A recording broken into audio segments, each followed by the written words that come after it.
ওয়ালাইকুম আসসালাম। কেমন আছো তোমরা সবাই? আলহামদুলিল্লাহ, আমিও ভালো আছি। আচ্ছা, বসো সবাই।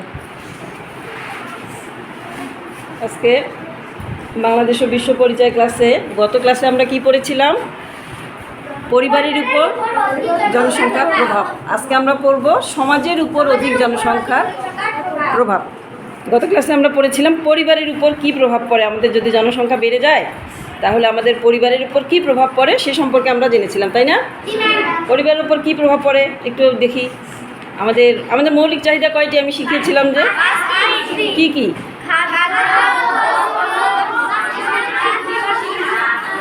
আচ্ছা, আরবি শুধু একজন দাঁড়িয়ে বলো। হ্যাঁ, খাদ্য, বস্ত্র, বাসস্থান, শিক্ষা এবং চিকিৎসা। হ্যাঁ, আমাদের মৌলিক চাহিদা 5টি, তার মধ্যে বসো হচ্ছে খাদ্য, বস্ত্র, বাসস্থান, শিক্ষা এবং চিকিৎসা। জনসংখ্যা বেড়ে গেলে আমাদের খাদ্যের ঘাটতি হয়। পরিবারের খাদ্য কম হয়ে যায় না?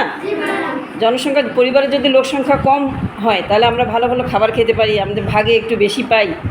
আর যদি বেশি হয় তাহলে আমাদের ভাগটা কমে যায় না? তাহলে পরিবারের উপর প্রভাব পড়ে জনসংখ্যা বৃদ্ধি পেলে। বস্ত্র, আমরা ঠিকভাবে পোশাক পরিচ্ছদ পাই না, বাবা মা আমাদের কিনে দিতে পারেন না, তাই না? জনসংখ্যা বেশি থাকলে পরিবারে। আর খাদ্য, বস্ত্র, বাসস্থান, এগুলো আমরা গত পাঠে শিখেছিলাম যে আমাদের বাড়ি ঘর আমাদের শেয়ার করে, বিছানাও আমাদের এক বিছানায় অনেকজন গাদাগাদি করে রাত কাটাতে হয়। এভাবে আমরা শিখেছিলাম না? মনে আছে না তোমাদের? তা আজকে আমরা শিখব যে সমাজের উপর অধিক জনসংখ্যা কি প্রভাব ফেলে। আমাদের পরিবার তো বাদ দিয়ে সমাজের উপর কী প্রভাব পড়ে সেটা আমরা আজকে জানব। সমাজে শিক্ষা, স্বাস্থ্য ও পরিবেশের উপর অধিক জনসংখ্যার প্রভাব পড়ে।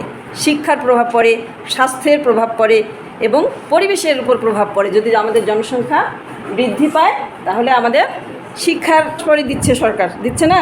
কিন্তু ওখানে বাবা মা যদি একটা বাচ্চাকে যদি দোকানে পাঠিয়ে দেয়, দোকানে কাজ করতে লাগিয়ে দেয়, তাহলে দিন শেষে দিনের টাকা দিনে বাবা মাকে এনে দিচ্ছে।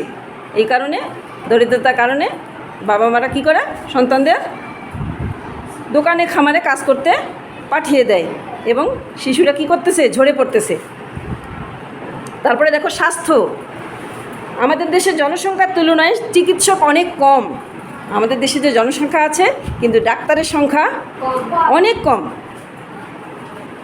তাই না? এজন্য চাহিদা মতো অনেক মানুষ পর্যাপ্ত চিকিৎসা সেবা পায় না। আমাদের যেটা চাহিদা সেই চাহিদা পূরণ করতে পারে না, কেন? ডাক্তার কম। হসপিটালগুলোতে গিয়ে দেখবে যে অনেক ডাক্তার কম, অনেক পদ শূন্য আছে। এই যে বিভিন্ন কমিউনিটি ক্লিনিকগুলো এখন হয়েছে না, ওগুলোতেও দেখবে যে চিকিৎসকের সংখ্যা কম। এই জন্য আমাদের যে চাহিদা, স্বাস্থ্যসেবা নেওয়ার যে চাহিদা আমাদের, সেই চাহিদা আমরা পাচ্ছি না ঠিকভাবে পূরণ করতে। এবং আমাদের অর্থনীতিতেও তারা অবদান রাখতে পারছে না। মানুষের যদি স্বাস্থ্য ভালো না থাকে, স্বাস্থ্যই সকল সুখের মূল, তাই না? আমি যদি অসুস্থ হই তা কোনো কাজে আমার ভালো লাগবে? এই জন্য যে স্বাস্থ্য যদি সুস্থ না থাকে তাহলে আমরা কোনো কাজে মন বসাতে পারবো না, লেখাপড়াও শিখতে পারবো না, বা বিভিন্ন সাংসারিক কাজেও আমরা অবদান রাখতে পারবো না, সমাজকেও আমরা সাহায্য করতে পারবো না। তাই বলতেছে সমাজকেও তারা সাহায্য করতে পারে না যদি স্বাস্থ্য ঠিক না থাকে। এখন আমরা জানবো পরিবেশের উপর কী প্রভাব পড়ে। অতিরিক্ত জনসংখ্যা ফলে পরিবেশের উপর ক্ষতিকর প্রভাব পড়ছে। মানুষ গাছপালা কেটে বাড়িঘর তৈরি করছে। তোমাদের বইয়ে ছবি আছে, দেখো এখানে কি আছে? গাছ কাটছে না? গাছ কেটে কী করছে? বাড়িঘর তৈরি করছে। অধিক ফসল ফলাতে গিয়ে জমিতে প্রচুর রাসায়নিক সার ও কীটনাশক ব্যবহার করছে। আমরা যে জমিতে এখন বিভিন্ন সার দেই না, এটাও কিন্তু ক্ষতিকর। কীটনাশক ওষুধ দেই, পোকা ধরে, তখন আমরা কী করি? কীটনাশক ওষুধ দেই না জমিতে? তো এগুলা অধিক ফসল ফলানোর জন্য, যে ওষুধ না দিলে তো আমাদের ফসল কম হবে, পোকা ধরবে ধানে। এই জন্য আমরা কী করি? বিভিন্ন কীটনাশক ওষুধ প্রয়োগ করি না জমিতে? তো এগুলাও কিন্তু পরিবেশের উপর ক্ষতিকর প্রভাব সৃষ্টি করছে। এতে পুকুর ও নদীর পানি দূষিত হচ্ছে। কীটনাশক ওষুধ দেওয়ার ফলে যখন বৃষ্টির পানি আসে তখন ওই কীটনাশক ওষুধগুলো ধুয়ে কি করে? পানিগুলো কোথায় যায়? পুকুরে যায়, নদীতে যায় না? তাহলে ওখানে তো মাছ থাকে, পুকুরে কি থাকে? মাছ থাকে। ওই কীটনাশক বিষাক্ত ওই রাসায়নিক দ্রব্য খেয়ে মাছ কী করে? মরে যায় না? তাহলে জনসংখ্যার ফলে কি হচ্ছে? পরিবেশেরও ক্ষতি হচ্ছে। ভূগর্ভের পানি উত্তোলনের কারণে সামগ্রিকভাবে আমাদের পরিবেশ ও জলবায়ুর উপর ক্ষতিকর প্রভাব পড়ছে। বিভিন্ন কারণে যে ভূগর্ভের পানি উত্তোলন করি না আমরা, মোটর দিয়ে, স্যালো মেশিন দিয়ে আমরা পানি উত্তোলন করে কৃষি এই যে আবাদ করি না, এর ফলে আমাদের কিন্তু পরোক্ষভাবে ক্ষতি হচ্ছে। তাহলে সমাজের উপর অধিক জনসংখ্যার প্রভাবে আমরা কি শিখলাম আজকে? কি সম্পর্কে জানলাম? শিক্ষা, স্বাস্থ্য, হ্যাঁ, শিক্ষা, স্বাস্থ্য এবং পরিবেশ সম্পর্কে জানলাম যে দারিদ্রতার কারণে বাবা মা কী করে, সন্তানদের বিদ্যালয়ে ঠিকই ভর্তি করে দেয়, কিন্তু বিদ্যালয়ের যে পঞ্চম শ্রেণী পর্যন্ত যে পাঠদান সেটা সমাপ্ত করার পূর্বেই ছেলে মেয়েদের কী করে, উপার্জন করতে পাঠিয়ে দেয় দোকানে, বাজারে, খামারে, কলকারখানায়, তাই না? এটা কিসের কারণে হয়? যদি পরিবারে, হ্যাঁ, অভাবের কারণে। যদি পরিবারে জনসংখ্যা কম হইতো তাহলে বাবা মাকে পাঠাতো সন্তানকে? পাঠাতো না। আর তাহলে জনসংখ্যার কারণে আমাদের সমাজেরও প্রভাব পড়ছে। জনসংখ্যা অধিক হওয়ার কারণে আমাদের সমাজের উপরও প্রভাব পড়ছে। আমরা গত পাঠে জেনেছিলাম যে পরিবারের উপর প্রভাব পড়ছে না? হ্যাঁ। এখন সমাজে কিভাবে সাক্ষরতার হার বাড়ানো যাবে বলতে পারবে? আমাদের সমাজে আমাদের বললাম না যে এখনও অনেক মানুষ অক্ষর জ্ঞানহীন। তা আমরা যে সাক্ষরতার হার, যে মানুষ যাতে নিরক্ষর না থাকে, আমরা কিভাবে এটা রোধ করতে পারি, বাড়াতে পারি? সাক্ষরতার হার কিভাবে আমরা বাড়াতে পারি চিন্তা করো সবাই। তাহলে আমি কি বললাম যে সমাজে কিভাবে সাক্ষরতার হার বাড়ানো যায়? কিভাবে বাড়ানো যায়? সবার জন্য শিক্ষা, সবার জন্য শিক্ষা, নাম শুনছ?